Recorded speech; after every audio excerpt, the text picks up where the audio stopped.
Prezado espectador, quero expressar nossa profunda gratidão por você estar assistindo o audiobook Ciência do Bem-Estar da profetisa Ellen Goldwhite. Esperamos que este conteúdo inspire e enriqueça suas vidas, promovendo bem-estar e saúde. Se ainda não for inscrito, inscreva-se neste canal e receba novos vídeos. E não se esqueça, deixe seu like e seu comentário. Gratidão. Capítulo 9. Ensinando e curando. Quando Cristo enviou os 12 discípulos em sua primeira viagem missionária, ordenou-lhes: Indo, pregai, dizendo: É chegado o reino dos céus. Curai os enfermos, limpai os leprosos, ressuscitai os mortos, expulsai os demônios. De graça recebestes, de graça dai. Mateus capítulo 10, versos 7 e 8. Aos 70 enviados mais tarde, ele disse: Em qualquer cidade em que entrardes e vos receberem, curai os enfermos que nela houver e dizei-lhes: É chegado a vós o reino de Deus. Lucas capítulo 10, versos 8 e 9. A presença e o poder de Cristo estava com eles, e voltaram os 70 com alegria, dizendo: Senhor, pelo teu nome até os demônios se nos sujeitam. Lucas capítulo 10, verso 17. Depois da ascensão de Cristo foi continuada a mesma obra. As cenas de seu próprio ministério foram repetidas.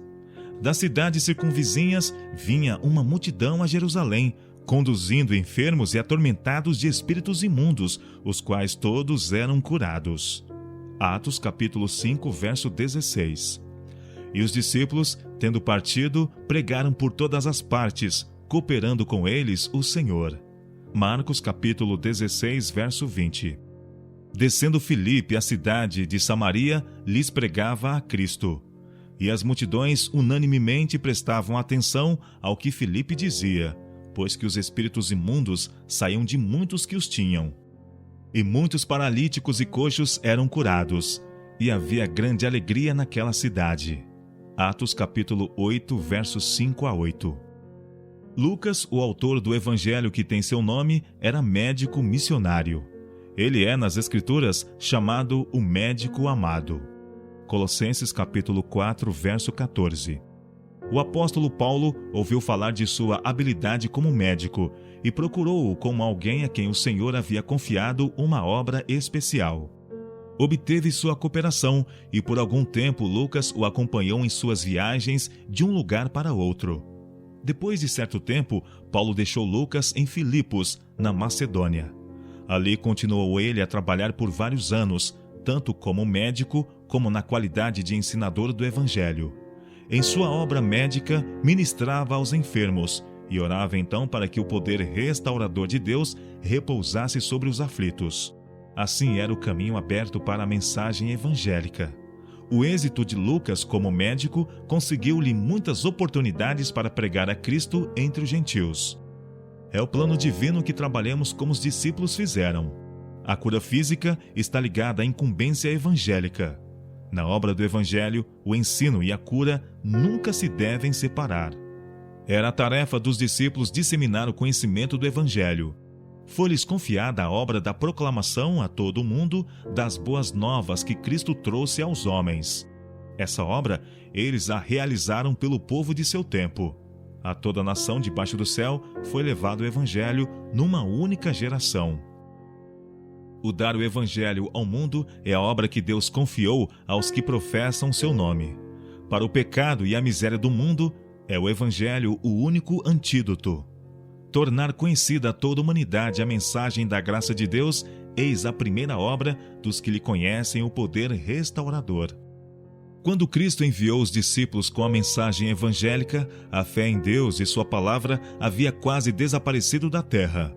Entre o povo judeu, que professava conhecer a Jeová, sua palavra havia sido posta à margem para dar lugar à tradição e às especulações humanas. A ambição egoísta, o amor da ostentação e a ganância do lucro absorviam os pensamentos dos homens. À medida que desaparecia a reverência para com Deus, fugia também a compaixão para com os homens. O egoísmo era o princípio dominante, e Satanás executava sua vontade na miséria e na degradação da humanidade. Instrumentos satânicos tomavam posse dos homens. O corpo humano, feito para a habitação de Deus, tornou-se a morada de demônios. Os sentidos, os nervos e órgãos dos homens eram manejados por influências sobrenaturais na condescendência com as mais vis concupiscências. O próprio cunho dos demônios se achava impresso na fisionomia dos homens. O semblante humano refletia a expressão das legiões do mal de que os próprios homens estavam possuídos. Qual é a condição do mundo atualmente? Não é a fé na Bíblia hoje destruída tão eficazmente pela alta crítica e as especulações como era pela tradição e o rabinismo nos dias de Jesus? Não tem a ambição e a cobiça e o amor do prazer tão forte domínio no coração dos homens agora como possuía então? No professo mundo cristão, mesmo nas professas igrejas de Cristo, quão poucos são regidos por princípios cristãos. Nos círculos comerciais, sociais, domésticos e mesmo nos religiosos, quão poucos fazem dos ensinos de Cristo a regra do viver diário. Não é verdade que a justiça se pôs longe? A equidade não pode entrar. E quem se desvia do mal, arrisca-se a ser despojado? Isaías capítulo 59, versos 14 e 15. Vivemos em meio de uma epidemia de crime, diante da qual ficam estupefatos os homens pensantes e tementes a Deus em toda a parte. A corrupção que predomina está além da descrição da pena humana. Cada dia traz novas revelações de conflitos políticos, de subornos e fraudes. Cada dia traz seu doloroso registro de violência e ilegalidade, de indiferença aos sofrimentos do próximo, de brutal e diabólica destruição de vidas humanas. Cada dia testifica do aumento da loucura, do assassínio, do suicídio. Quem pode duvidar que agentes satânicos se achem em operação entre os homens, numa atividade crescente para perturbar e corromper a mente, contaminar e destruir o corpo? E enquanto o mundo se acha cheio desses males, o Evangelho é tantas vezes apresentado de maneira tão diferente que não produz senão uma fraca impressão na consciência ou na vida das pessoas. Há por toda parte corações clamando por qualquer coisa que não possuem. Anelam um poder que lhes dê domínio sobre o pecado, um poder que os liberte da servidão do mal, que lhes proporcione saúde, vida e paz. Muitos dos que uma vez conheceram o poder da palavra de Deus têm se achado onde não há nenhum reconhecimento dele e anseiam pela divina presença. O mundo necessita atualmente daquilo que tem sido necessário há mais de 2000 anos, a revelação de Cristo. É preciso uma grande obra de reforma, e é unicamente mediante a graça de Cristo que a obra de restauração física, mental e espiritual se pode efetuar. Unicamente os métodos de Cristo trarão verdadeiro êxito no aproximar-se do povo. O Salvador misturava-se com os homens como uma pessoa que lhe desejava o bem. Manifestava simpatia por eles, ministrava-lhes as necessidades e granjeava-lhes a confiança. Ordenava então: segue-me. João capítulo 21, verso 19.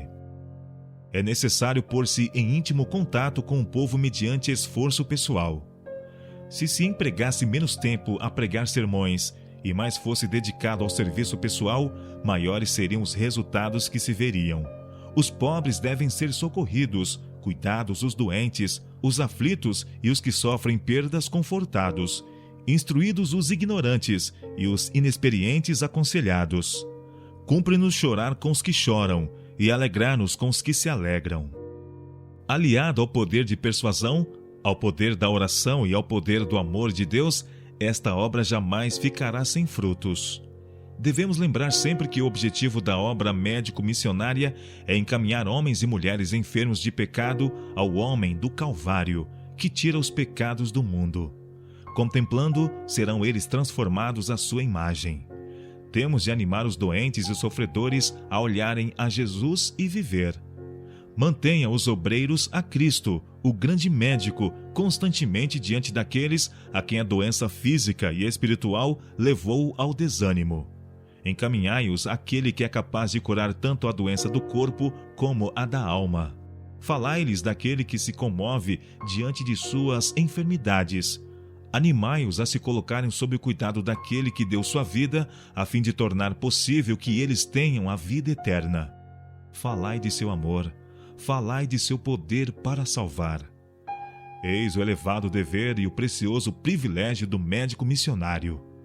E o ministério pessoal prepara muitas vezes o caminho para isso.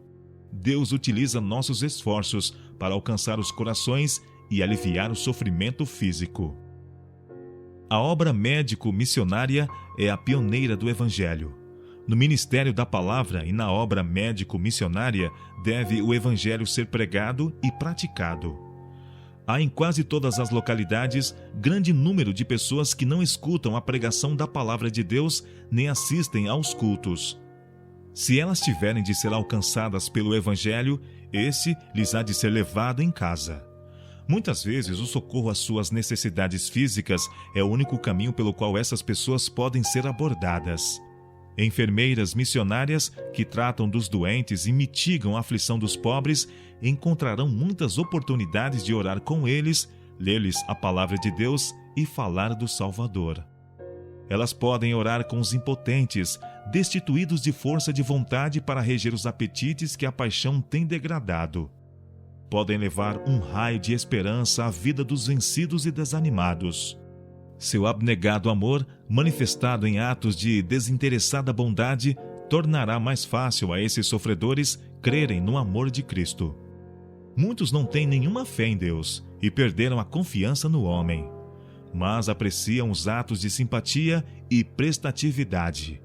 Ao verem uma pessoa, sem nenhum incentivo de louvor terrestre nem de compensação, ir à sua casa, ajudando ao doente, alimentando o faminto, vestindo-o nu, confortando o triste e encaminhando-os ternamente a todos, aquele de cujo amor e piedade o obreiro humano não é senão um mensageiro.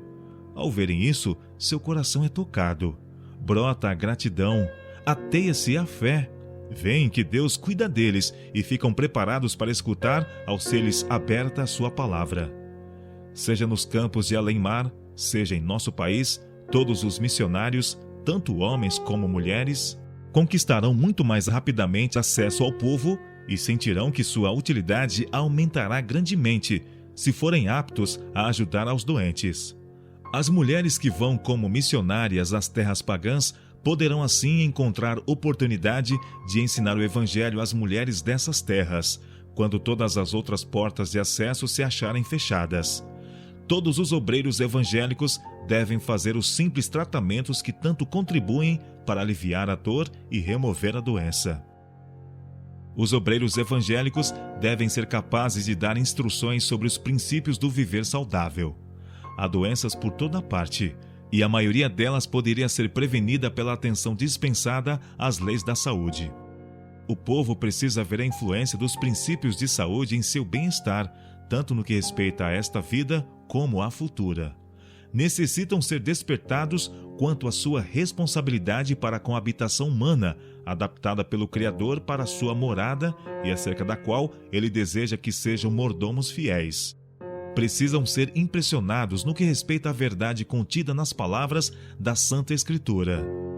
Vós sois o templo do Deus vivente, como Deus disse, nele habitarei e entre eles andarei. E eu serei o seu Deus e eles serão o meu povo. Milhares necessitam e de bom grado receberiam instruções a respeito dos simples métodos de tratar os enfermos, métodos que estão tomando o lugar das drogas venenosas. Grande é a necessidade existente de conhecimento quanto à reforma dietética. Hábitos errôneos de alimentação e o uso de comidas nocivas são em grande parte responsáveis pela intemperança, o crime e a ruína que infelicitam o mundo. Ensinando os princípios de saúde, mantende diante do povo o grande objetivo da reforma, que seu desígnio é assegurar o mais alto desenvolvimento do corpo, da mente e da alma. Mostrai que as leis da natureza, sendo as leis de Deus, são designadas para o nosso bem. Que a obediência às mesmas promove a felicidade nesta vida e contribui no preparo para a vida por vir. Levai o povo a estudar as manifestações do amor e da sabedoria de Deus nas obras da natureza. Levai-os a estudar esse maravilhoso organismo que é o corpo humano e as leis que o regem. Os que percebem as evidências do amor de Deus, que compreendem alguma coisa da sabedoria e beneficência de suas leis e os resultados da obediência, virão a considerar seus deveres e obrigações sob um ponto de vista inteiramente diverso. Em vez de olhar a observância das leis da saúde como um sacrifício ou uma abnegação, considerá-la-ão como em realidade é uma inestimável bênção. Todo obreiro evangélico deve sentir que o instruir o povo quanto aos princípios do viver saudável é uma parte do trabalho que lhe é designado. Grande é a necessidade dessa obra e o mundo está aberto para ela. Há por toda parte a tendência de substituir pela obra de organizações o esforço individual. A sabedoria humana tende à consolidação, à centralização, à edificação de grandes igrejas e instituições. Muitos deixam as instituições e organizações à obra da beneficência. Eximem-se do contato com o mundo e seu coração torna-se frio. Ficam absorvidos consigo mesmos e insensíveis à impressão. Extingue-se-lhes no coração o amor para com Deus e o homem. Cristo confia a seus seguidores uma obra individual, uma obra que não pode ser feita por procuração. O serviço aos pobres e enfermos, o anunciar o evangelho aos perdidos, não deve ser deixado a comissões ou caridade organizada. Responsabilidade individual, individual esforço e sacrifício pessoal são exigências evangélicas. Sair pelos caminhos e atalhos e força-os a entrar é a ordem de Cristo, para que a minha casa se encha. Lucas capítulo 14, verso 23. Ele põe homens em contato com aqueles a quem eles buscam beneficiar. Recolhas em casa os pobres desterrados, diz ele. Vendo-o nu, o cubras. Isaías capítulo 58, verso 7. Imporão as mãos sobre os enfermos e os curarão. Marcos capítulo 16, verso 18. Por meio de contato direto, de ministério pessoal, devem as bênçãos do Evangelho ser comunicadas. Ao comunicar luz a seu povo antigamente, Deus não operava exclusivamente por meio de uma classe. Daniel era um príncipe de Judá. Também Isaías era de linhagem real. Davi era um jovem pastor. Amós, um vaqueiro. Zacarias, um cativo de Babilônia. Eliseu, um lavrador. O Senhor suscitava como representantes seus a profetas e príncipes, nobres e plebeus, e ensinava-lhes as verdades a serem dadas ao mundo. A todos quantos se tornam participantes de sua graça, o Senhor indica uma obra em benefício de outros. Cumpre-nos estar individualmente em nosso posto, dizendo: Eis-me aqui, envia-me a mim. Isaías capítulo 6, verso 8. Sobre o ministro da palavra, a enfermeira missionária, o médico cristão, o cristão individualmente, seja ele comerciante ou fazendeiro, profissional ou mecânico, sobre todos repousa a responsabilidade. É nossa obra revelar aos homens o evangelho de sua salvação. Toda empresa em que nos empenhemos deve ser um meio para esse fim. Os que se entregam à obra que lhes é designada não somente serão uma bênção a outros, como hão de ser eles próprios abençoados. A consciência do dever bem cumprido exercerá uma influência reflexa sobre sua própria alma. O acabrunhado esquecerá seu acabrunhamento, o fraco se tornará forte, o ignorante inteligente, e todos encontrarão um infalível auxiliador naquele que o chamou. A Igreja de Cristo está organizada para o serviço. Sua senha é servir. Seus membros são soldados em preparo para o conflito sobre as ordens do príncipe de sua salvação. Pastores, médicos e professores cristãos têm uma obra mais vasta do que muitos têm reconhecido. Não lhes cumpre somente servir ao povo, mas ensinar-lhes a servir. Não devem apenas dar instruções nos retos princípios, mas educar seus ouvintes a comunicar os mesmos princípios. A verdade que não é vivida, que não é comunicada, perde seu poder vivificante, sua virtude restauradora. Sua bênção só pode ser conservada à medida que é partilhada com outros. Necessita ser quebrada a monotonia de nosso serviço para Deus. Todo membro de igreja deve empenhar-se em algum ramo de atividade para o Mestre. Alguns não podem fazer tanto como outros, mas cada um deve efetuar o máximo para repelir a onda de doenças e aflições que está avassalando o mundo. Muitos teriam boa vontade de trabalhar se lhes ensinassem a começar. Necessitam ser instruídos e animados. Toda a igreja deve ser uma escola missionária para obreiros cristãos. Seus membros devem ser instruídos em dar estudos bíblicos, em dirigir e ensinar classes da escola sabatina, na melhor maneira de auxiliar os pobres e cuidar dos doentes, de trabalhar pelos não convertidos. Deve haver curso de saúde, de arte culinária e classes em vários ramos de serviço no auxílio cristão. Não somente deve haver ensino, mas trabalho real, sob a direção de instrutores experientes. Que os mestres vão à frente no trabalho entre o povo, e outros, unindo-se a eles, aprenderão em seu exemplo. Um exemplo vale mais que muitos preceitos. Cultivem todos as suas faculdades físicas e mentais ao máximo de sua capacidade, a fim de poderem trabalhar para Deus onde sua providência os chamar. A mesma graça que veio de Cristo a Paulo e a Apolo, que os distinguiu por excelências espirituais, será hoje comunicada aos devotados missionários cristãos. Deus deseja que seus filhos tenham inteligência e conhecimento, para que, com infalível clareza e poder, sua glória seja revelada em nosso mundo. Obreiros educados, sendo consagrados a Deus, podem prestar mais variados serviços e realizar uma obra mais vasta do que os não educados. Sua disciplina mental dá-lhes vantagens. Mas os que não são dotados de grandes talentos, nem muita instrução, podem trabalhar aceitavelmente por outros. Deus se servirá de homens que desejam ser usados. Não são as pessoas mais brilhantes ou talentosas aquelas cujo trabalho produz maiores e mais duradouros resultados. Necessitam-se homens e mulheres que ouviram uma mensagem do céu. Os obreiros mais eficientes são os que atendem ao convite. Tomai sobre vós o meu jugo e aprendei de mim. Mateus capítulo 11, verso 29. São missionários de coração os que são necessários. Aquele cujo coração é tocado por Deus é cheio de um grande anseio por aqueles que nunca lhe conheceram o amor. Sua condição os impressiona com um senso de infortúnio pessoal.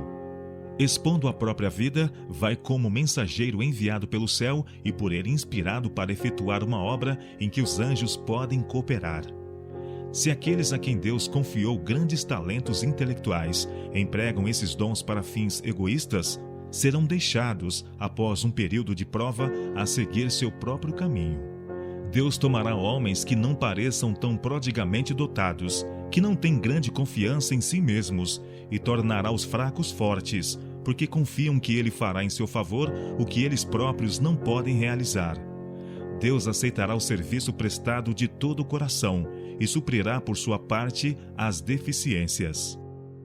O Senhor tem muitas vezes escolhido para seus colaboradores homens que não tiveram oportunidade de obter senão limitada educação escolar. Esses homens têm aplicado as faculdades da maneira mais diligente, e o Senhor os tem recompensado pela fidelidade à sua obra, pela laboriosidade e sede de conhecimento. Ele lhes tem sido testemunha das lágrimas, ouvido suas orações. Como desceram suas bênçãos sobre os cativos na corte de Babilônia, assim dará a eles sabedoria e conhecimento aos seus obreiros de hoje. Homens deficientes em instrução, humildes quanto à condição social, têm, mediante a graça de Cristo, sido por vezes admiravelmente bem-sucedidos em ganhar almas para Ele. O segredo de seu êxito consistia na confiança que depositavam em Deus. Aprendiam diariamente daquele que é maravilhoso em conselho e forte em poder. Tais obreiros devem ser animados. O Senhor os põe em contato com os demais, assinalada capacidade a preencher as brechas deixadas por outros. Sua prontidão em ver o que é preciso fazer, em acudir aos que se acham em necessidade, suas bondosas palavras e ações abrem portas de utilidade que de outro modo permaneceriam fechadas. Procuram de perto os que se acham em aflições, e a persuasiva influência de suas palavras tem poder de atrair a Deus muitas almas trementes. Sua obra mostra o que milhares de outros poderiam fazer, se tão somente o quisessem. Coisa alguma despertará tanto um abnegado zelo e dará amplitude e resistência ao caráter como empenhar-se em trabalho para benefício de outros. Muitos cristãos professos, ao procurarem as relações da igreja, não pensam senão em si mesmos. desejam fruir a comunhão da igreja e os cuidados pastorais. Fazem-se membros de grandes e prósperas igrejas e ficam satisfeitos com pouco fazer pelos outros. Por esta maneira, estão se roubando a si mesmos as mais preciosas bênçãos. Muitos seriam beneficiados em sacrificar suas aprazíveis associações, conducentes ao comodismo. Necessitam ir aonde suas energias serão requeridas em trabalho cristão e aprenderão a assumir as responsabilidades. Árvores plantadas muito próximas não crescem fortes e vigorosas. O jardineiro as transplanta a fim de terem espaço para se desenvolver. Idêntico processo beneficiaria muitos dos membros de grandes igrejas. Precisam ser colocados onde suas energias serão chamadas ao ativo esforço cristão. Eles estão perdendo a espiritualidade, tornando-se raquíticos e ineficientes por falta de abnegado trabalho em favor de outros. Transplantados para algum campo missionário, tornar-se-iam fortes e vigorosos. Mas ninguém precisa esperar até que seja chamado para um campo distante para começar a ajudar a outros. Portas de serviço se acham abertas por toda parte. Acham-se por todo lado ao redor de nós os que necessitam de auxílio. A viúva, o órfão, o doente e o moribundo, o magoado, o abatido, o ignorante e o desprezado acham-se por onde quer que formos. Devemos sentir ser nosso especial dever trabalhar pelos que se encontram em nossa vizinhança. Pensai como podereis melhor ir em socorro dos que não têm nenhum interesse nas coisas religiosas. Ao visitardes nossos amigos e vizinhos, mostrai interesse em seu bem-estar espiritual, da mesma maneira no que respeita ao temporal. Falai-lhes de Cristo como um Salvador que perdoa o pecado. Convidai os vizinhos para a vossa casa e lede-lhes partes da preciosa Bíblia e de livros que lhe explicam as verdades. Convidai-os a se unirem convosco em cânticos e orações. Nessas pequeninas reuniões, o próprio Cristo estará presente, segundo prometeu, e os corações serão tocados pela sua graça. Os membros da igreja se devem educar em fazer essa obra. Ela é exatamente tão essencial como salvar as almas entenebrecidas dos países estrangeiros. Enquanto alguns se preocupam com almas distantes, experimentam muitos dos que se acham na própria pátria responsabilidade pelos que se encontram ao redor, trabalhando com igual diligência pela salvação deles. Muitos lamentam estar vivendo uma vida monótona. Eles próprios podem tornar sua vida mais ativa e influente, se quiserem. Os que amam a Cristo de coração, entendimento e alma, e a seu próximo como a si mesmos, têm um campo vasto em que empregar sua capacidade e influência. Ninguém passe por alto as pequenas oportunidades, esperando por uma obra maior. Talvez executasseis com êxito o trabalho pequeno, mas falhasseis redondamente ao tentar fazer um outro maior e caísseis em desânimo. É fazendo segundo as vossas forças o que vos vem à mão que haveis de desenvolver capacidade para uma obra de mais vulto. Desprezando as oportunidades diárias, negligenciando as pequeninas coisas que se acham bem perto, é que muitos se tornam infrutíferos e secos. Não dependais de ajuda humana. Olhai para além das criaturas humanas aquele que foi designado por Deus para levar os nossos pesares, as nossas penas e satisfazer as nossas necessidades. Pegando ao Senhor em sua palavra, dai começo ao trabalho onde quer que o encontreis e avançai com inabalável fé. É a fé na presença de Cristo que dá resistência e firmeza. Trabalhai com abnegado interesse, árduos esforços e perseverante energia. Nos campos em que as condições são tão objetáveis e desanimadoras que muitos para lá não estão dispostos a ir, assinaladas mudanças se têm operado pelos esforços de obreiros prontos a se sacrificarem. Paciente e perseverantemente eles trabalharam, não confiando no poder humano, mas em Deus, e sua graça os susteve. Quanto de bem foi assim realizado, jamais será conhecido neste mundo, mas benditos resultados se verão no grande porvir. Em muitos lugares podem trabalhar com êxito missionários de manutenção própria. Foi como tal que o apóstolo Paulo trabalhou na disseminação do conhecimento de Cristo por todo o mundo.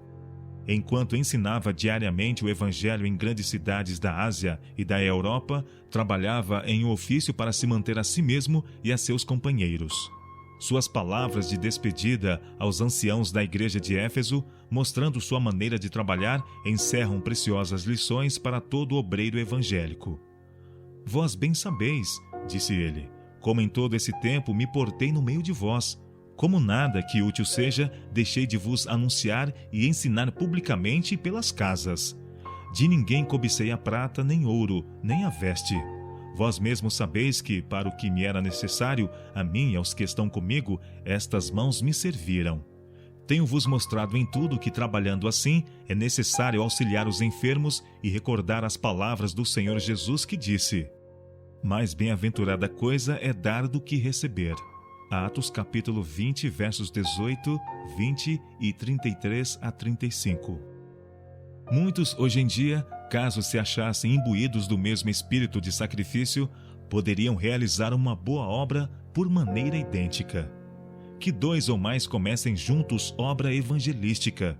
Visitem o povo, orando, cantando, ensinando, explicando as Escrituras, ajudando aos enfermos.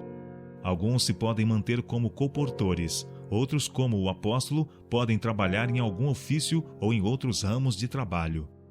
À medida que avançam em sua obra, compreendendo sua impotência, mas confiando humildemente em Deus, obtêm uma bendita experiência.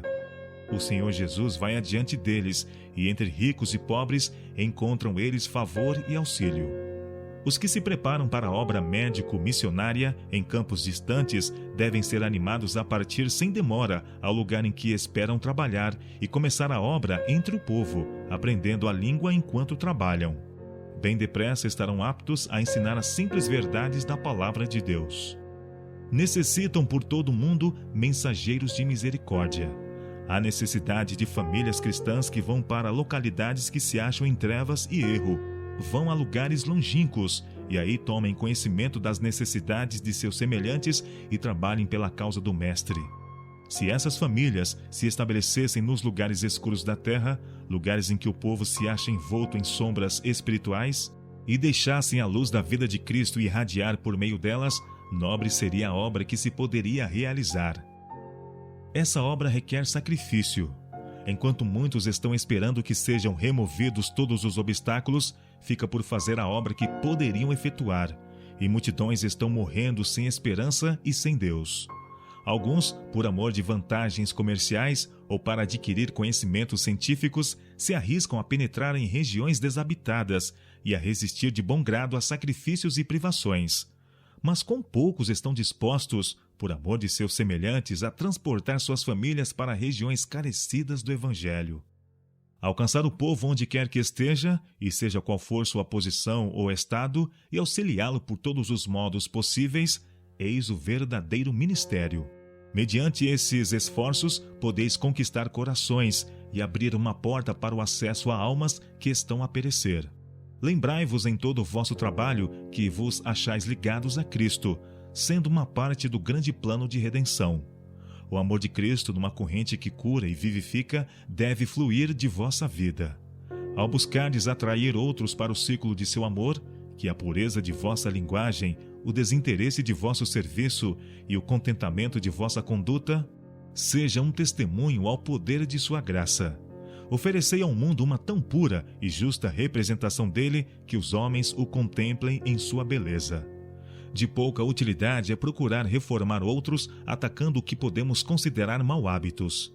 Tais esforços dão muitas vezes em resultado mais dano que bem. Em sua conversa com a samaritana, em lugar de desmerecer o poço de Jacó, Cristo apresentou alguma coisa melhor.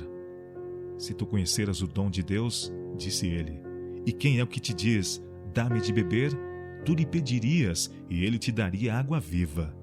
João capítulo 4, verso 10. Desviou a conversa para o tesouro que tinha a dar, oferecendo à mulher alguma coisa melhor do que ela possuía, a própria água viva, a alegria e a esperança do Evangelho. Isso é uma ilustração do modo por que devemos trabalhar. Temos de oferecer aos homens alguma coisa melhor do que eles possuem, a própria paz de Cristo, que excede todo o entendimento. cumpre-nos falar-lhes da santa lei de Deus, a transcrição de seu caráter e uma expressão daquilo que Ele quer que se tornem. Mostrar-lhes quão infinitamente superior às fugazes alegrias e prazeres do mundo é a imperecível glória celeste. Falar-lhes da liberdade e do repouso que se encontram no Salvador. Aquele que beber da água que eu lhe der, nunca mais terá sede, declarou ele. João capítulo 4, verso 14. Exaltai a Jesus, clamando: Eis o Cordeiro de Deus que tira o pecado do mundo. João capítulo 1, verso 29. Unicamente Ele pode satisfazer o anseio do coração e dar paz à alma. De todos os povos da terra, deviam ser os reformadores os mais abnegados, os mais bondosos, os mais corteses. Dever-se-iam ver em seus atos a verdadeira bondade dos atos desinteressados. O obreiro que manifesta falta de cortesia, que mostra impaciência ante a ignorância dos outros ou por se acharem extraviados, que fala bruscamente ou procede sem reflexão, pode cerrar a porta de corações por tal maneira que nunca mais lhe seja dado conquistá-los. Como o orvalho e a chuva branda caem nas ressequidas plantas, assim deixai cair suavemente as palavras quando procurais desviar os homens de seus erros. O plano de Deus é conquistar primeiro o coração. Devemos falar a verdade com amor, confiando nele quanto ao poder para a reforma da vida. O Espírito Santo aplicará ao coração a palavra proferida com amor. Somos naturalmente egocêntricos e opiniosos, mas ao aprendermos as lições que Cristo nos deseja ensinar, tornamo-nos participantes de sua natureza. Daí em diante, vivemos a sua vida. O maravilhoso exemplo de Cristo, a incomparável ternura com que compreendia os sentimentos dos outros, chorando com os que choravam e se regozijando com os que se regozijavam, deve exercer profunda influência sobre o caráter de todos quantos seguem em sinceridade. Mediante palavras e atos bondosos, procurarão facilitar o trilho aos pés cansados. O Senhor Jeová me deu uma língua erudita, para que eu saiba dizer a seu tempo uma boa palavra ao que está cansado.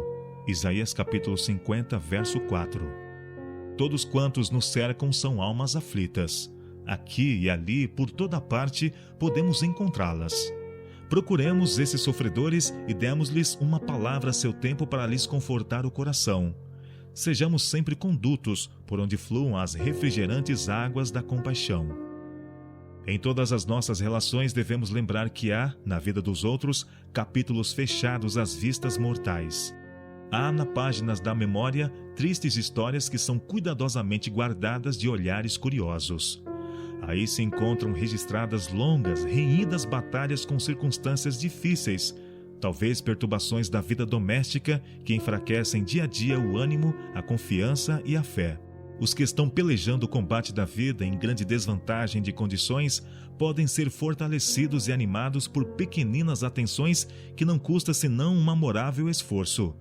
Para esses, o caloroso e ajudador aperto de mão, dado por verdadeiro amigo, vale mais que prata ou ouro. As palavras de bondade são recebidas com tanto agrado como o sorriso dos anjos. Há multidões lutando com a pobreza, obrigados a trabalhar duramente por pequenos salários e mal podendo garantir as mais rudimentares exigências da vida. A labuta e a privação, sem esperança de coisas melhores, tornam excessivamente pesada sua carga. E, quando a isso se ajuntam a dor e a doença, o fardo é quase insuportável. Alquebrados e oprimidos, não sabem para onde se voltar em busca de auxílio. Compadecei-vos deles em suas provações, suas mágoas e decepções. Isso vos abrirá o caminho para os ajudar. Falai-lhes das promessas de Deus. Orai com eles e por eles. Inspirai-lhes a esperança. As palavras de ânimo e coragem dirigidas quando a pessoa está doente e sem ânimo são palavras consideradas pelo Salvador como ditas a Ele próprio. Ao serem os corações reconfortados, os anjos celestes olham para o alto em satisfeito reconhecimento. De século em século, o Senhor tem estado buscando despertar na alma dos homens um senso de sua divina fraternidade. Sede cobreiros seus. Enquanto a desconfiança e a separação estão penetrando por todo o mundo, os discípulos de Cristo devem revelar o Espírito que reina no céu. Falai como ele falaria, agi como ele haveria de agir. Revelai constantemente a doçura de seu caráter. Manifestai aquela opulência de amor que se acha na base de todos os seus ensinos e de todo o seu trato com os homens. Os mais humildes obreiros, em cooperação com Cristo, podem tocar cordas cujas vibrações ressoarão até os extremos da terra e ecoarão harmoniosamente através dos séculos eternos. Os espíritos celestes estão esperando para cooperar com os instrumentos humanos, para revelar ao mundo o que se podem tornar os homens mediante a união com o divino e o que pode ser realizado em favor da salvação das almas prestes a perecer.